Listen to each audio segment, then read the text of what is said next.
On this week's episode, we're featuring Hank Gowdy, who was a member of the 1914 World Series, the Miracle Boston Braves team. He was considered by many to be the best catcher not elected to the Hall of Fame. He was also the first active Major League player to enlist in World War I and the only non-Hall of Famer to serve in both World War I and World War II. So join us as we share with you details of the life, service, and baseball career of the first Hammerin Hank, Hank Gowdy. And as always, we've got some great artifacts from his playing days. So keep it right here. This one's bound to be a great catch. Right here on History and Relics.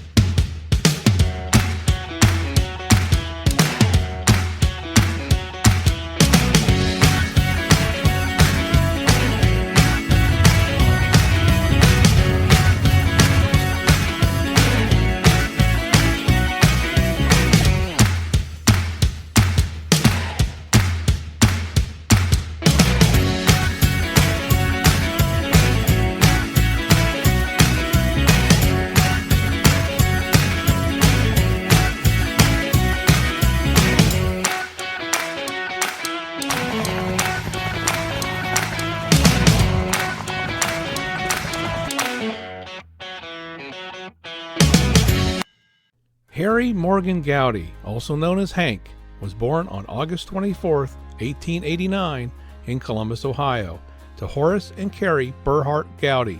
As a youngster, Hank sold peanuts at Columbus's Neal Park and played football, basketball, and baseball at Hubbard Elementary and North High Schools. After trying out with the Columbus Senators, he began his professional career in 1908 as a first baseman with Lancaster of the Ohio State League, remaining there for 2 seasons.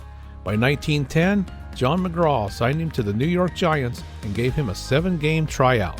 With 21-year-old Fred Merkle firmly entrenched as the Giants' first baseman, McGraw advised Gowdy to take up catching if he hoped to remain in the major leagues. The Giants traded Hank in 1911 to the Boston Braves, where he eventually took McGraw's advice on catching. In 1914, the 24-year-old became Boston's regular catcher, appearing in a career-high 128 games, 105 of them at catcher.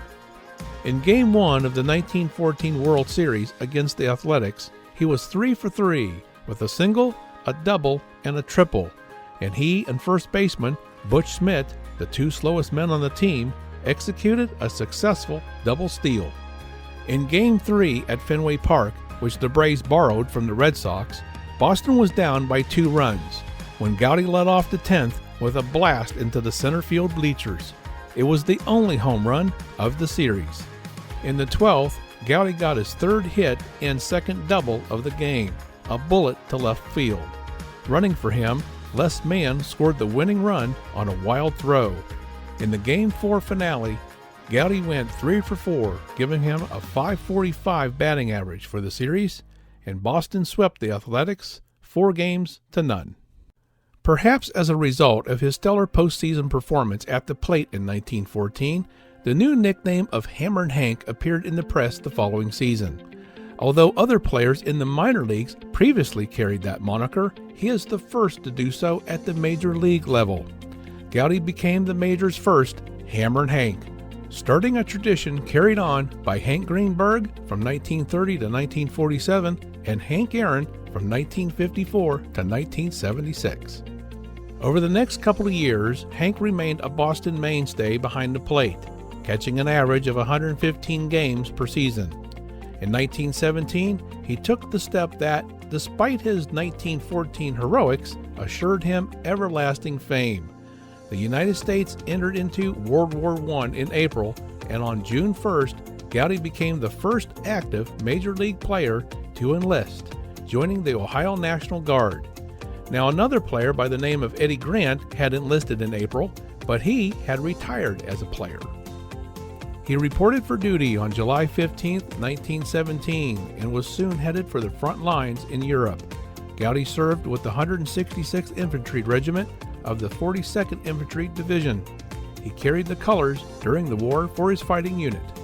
By March 1918, the 42nd Division was in the Lorraine region of France, where they faced fierce attacks by German forces. Despite repeated artillery bombing and bloody hand-to-hand combat, they held their ground, but suffered thousands of casualties. And now, let's pause for a moment to share with you a really rare relic, a World War I era YMCA baseball bat featuring Hank Gowdy. During this same time, Clark Griffith, the Washington Senators owner, launched a plan to support the troops by raising money to purchase athletic equipment, mainly baseball gear, to outfit every U.S. military training camp. The effort to donate sporting goods was joined by the YMCA, or Young Men's Christian Association, Hillerich and Bradsby, or Louisville Slugger, and Spalding. Wartime era Hillerich and Bradsby bats from the 1916 to 1918 period featured one of three logo styles found, including the triangular YMCA logo, the War Department logo, and the Clark Griffith Bat and Ball Fund logo. The YMCA stamping featured on our example here is not unique to this bat and has been seen on other Pro Model bats of other players from this same era, including Ty Cobb, George Sisler, Joe Jackson, and Nap LaHoy, just to name a few. Our example brandishes the -- center brand indicative of the early to mid-19-teens and World War I era labeling period. Player-endorsed model bats found with the YMCA logo, such as ours, are identical to the professional model versions of the same era, which were used in Major League games. Colonel B.W. Huff, commander of the 166th, is quoted as saying that Gowdy was one of his top men in a regiment of many great soldiers. Gowdy returned to a hero's welcome, and after turning down an offer of $1,500 a week for 30 weeks to tour the country and speak of his heroics, he continued to play for the Braves from 1919 through 1923. He was then traded to the New York Giants and later ended his playing days back with the Braves in 1930. He then began a career in coaching, remaining with the Braves until 1937. He then joined the Reds coaching staff in 1938. During the 1942 season, Gowdy applied for military service but was rejected. But in January 1943, the Army changed its mind, and at age 53, Gowdy received a commission as a captain. So, Captain Gowdy held the post of Special Service Officer at Fort Benning's Infantry Officers Training Command, where on March 31, 1925, the baseball field had been renamed Hank Gowdy Field in his honor.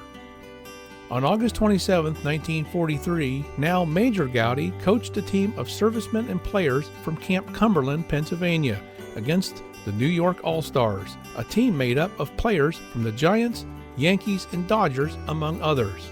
Nearly 40,000 fans watched the All-Stars at the Polo Grounds defeat the servicemen 5-2. Gowdy left the Army in November 1944. And he is the only non-baseball Hall of Famer to have fought in two wars, World War I and World War II. And speaking of Hall of Famers, only Larry Mcphail, a Major League executive, and Red Sox great Ted Williams fought in two wars. Mcphail served in World War I and II, while Ted Williams served in World War II and the Korean War. Gowdy returned to the major leagues in 1945 to resume his role as coach with Cincinnati. In 1947, he joined the Giants coaching staff and remained there until 1948, when he retired from baseball. Gowdy has the record for the most unsuccessful Hall of Fame induction attempts without ever having been enshrined in the Hall. While current customs limits the times a player can appear on the ballot to 10, Gowdy received votes for 17 years, never being elected to the Hall of Fame. Now, Ed Rosch has the record for the most Hall attempts with 19, but he was later enshrined by the Veterans Committee in 1962. Hank Gowdy passed away on August 1, 1966, in his hometown of Columbus, Ohio. He was 76 years old. He is buried alongside his wife, Pauline, at nearby Union Cemetery, also in Columbus. Thank you for joining us today. We hope you enjoyed our program. If you like our content, we ask that you give us a thumbs up, a like, share with your friends, subscribe to our channel, and ring that notification bell so you always know when our new content is published. And all of this costs nothing, but means a lot to us and keeps us growing. You may also leave us a tip if you choose. The address is provided here on your screen, and a link is provided in the description area below. So until next time, everyone, this one is history. Hey, and be sure to check out our eBay store under ID, History and Relics. We're now featuring channel merchandise, starting with our new logo magnet. They're only $5.50, and net proceeds go towards supporting our channel.